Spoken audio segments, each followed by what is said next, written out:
त्वदीयं वस्तु गोविन्दं तुभ्यमेव समर्पये।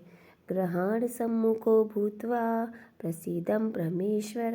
हरे कृष्णा। मैं नीलम आप सभी का आपके अपने चैनल प्रभु भक्ति संगीत में हार्दिक स्वागत करती हूँ।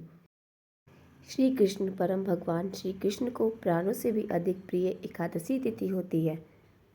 उन भगवान श्री कृष्ण को मैं नमस्कार करती हूँ। एकादशी तिथि इतनी मंगलदय है कि वह न सिर्फ मनुष्य के इस भौतिक कल्मशों का नाश करती है, अपितु वह मनुष्य को परम उच्च आध्यात्मिक गति भी प्रदान करती है, जिससे मनुष्य इस दावानल रूपी संसार सागर से सदा सदा के लिए मुक्त हो सकता है। ऐसी ही पावन एकादशी है मोक्षदा एकादशी, जिसे हम गीता जयंती के नाम से भी जानते हैं।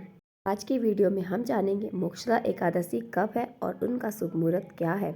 एकादशी का व्रत का पालन करना बहुत ही शुभ माना जाता है। जो वास्तव में एक पुण्य आत्मा है वो ही इस प्रकार का व्रत कर पाती है। तो इस प्रकार प्रत्येक वर्ष मार्गशीर्ष मास के शुक्ल पक्ष में आती है जो विशेष एकादशी, उसे हम मोक्षदा एकादशी के नाम से जानते हैं। यह एकादशी मनुष्य के सभी पापों का नाश करके उसे परम मोक्ष प्रदान करने वाली है।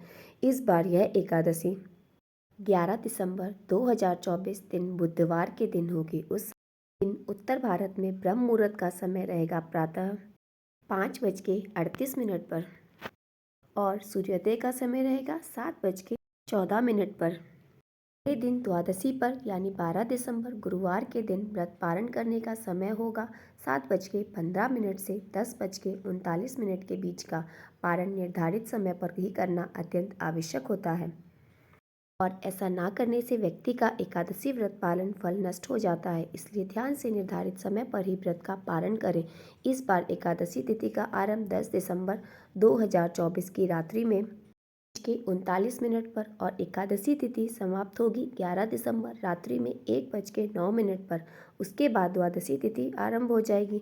तो इस प्रकार 11 दिसंबर को ही पूरे दिन के लिए एकादशी तिथि उपलब्ध रहेगी। इसलिए अपने मन में किसी भी प्रकार का संशय रखे बिना यह जान लेना अत्यंत आवश्यक है कि इस बार की एकादशी का पालन हम 11 दिसंबर को ही करने वाले हैं। एक समय नारद मुनि के पूछने पर एकादशी का महत्व बताते हुए भगवान श्री हरि नारायण से कहते हैं, हे नारद, एकादशी व्रत देवताओं के लिए भी दुर्लभ है। यह श्री कृष्ण प्रीति का जनक है और तपस्वी का श्रेष्ठ तप है। जैसे देवताओं में श्री कृष्ण, देवियों में प्रकृति, वर्णों में ब्राह्मण, वैष्णव में शिव जी श्रेष्ठ है, उसी प्रकार व्रतों में यह एकादशी व्रत सबसे श्रेष्ठ माना गया है। और इस बार की एकादशी तो वैसे भी विशेष है क्योंकि यह मार्गशीर्ष मास जैसे भगवान को प्रिय महीने में आ रही है और दूसरा यह एकादशी अपने नाम से ही मनुष्य को मोक्ष प्रदान करने वाली है। इस एकादशी की एक और विशेषता यह है कि इसी मोक्षदा एकादशी के दिन परम भगवान श्री कृष्ण ने कुरुक्षेत्र के युद्ध में अर्जुन को मोक्ष प्रदान करने वाला भगवत गीता का दिव्य उपदेश दिया था। इसलिए इस दिन को गीता जयंती के नाम से भी जाना जाता है। कई स्थानों पर भक्तगण इस दिन कुरुक्षेत्र में एकत्रित होते हैं। जिस स्थान पर भगवत गीता बोली गई थी वहाँ भगवत गीता यज्ञ आयोजित किया जाता है, जिसमें गीता जयंती के दिन प्रातः काल से अगले दिन तक प्रातः काल तक भगवत गीता के श्लोकों का उच्चारण किया जाता है। ब्रह्म सरोवर में रथ पर सवार और भगवत गीता का ज्ञान देते हुए श्री कृष्ण और अर्जुन की विशेष आरती और दीपदान किया जाता है।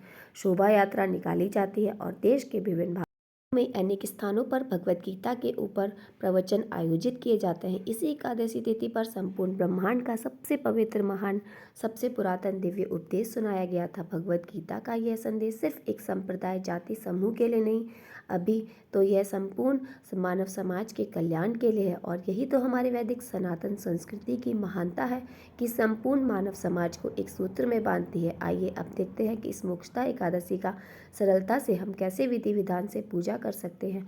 तो भक्तजन इस एकादशी का व्रत पालन करने के लिए ब्रह्म मुहूर्त में उठकर स्नान कीजिए और उसके बाद दर्शन और भगवान विष्णु की पूजा कीजिए। उसके बाद तुलसी देवी का पूजन कीजिए।